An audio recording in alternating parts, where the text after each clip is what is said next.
逆風飛翔秘訣4：悉心照顧驚嘅自己，保護自己篇。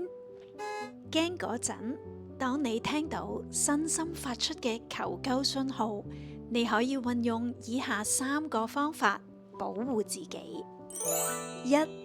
如果你留意到自己身體肌肉掹緊，你可以提提自己放鬆返啲肌肉，或者亦可以撳下資訊欄漸進式肌肉鬆弛法嘅連結，試試呢個科研證實有效嘅方法，幫自己身體按個摩。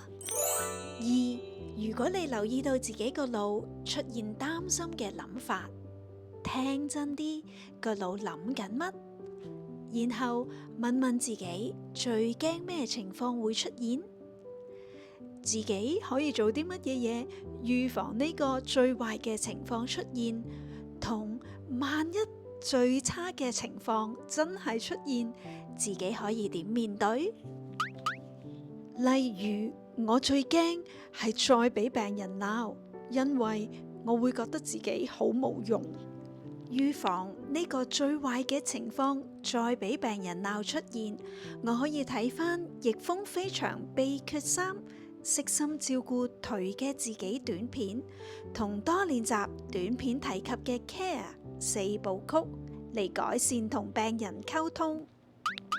萬一真係再俾病人鬧，都唔代表我冇用，只係代表我未掌握到同病人溝通嘅技巧。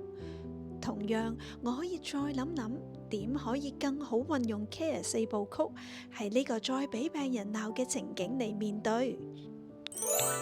3.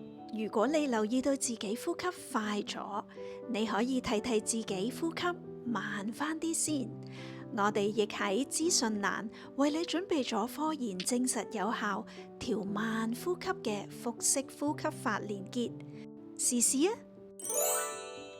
最後，你亦都可以去我的心靈綠洲應用程式報讀照顧自己驚嘅課程，同去解憂學園了解更多同擔心相處嘅方法。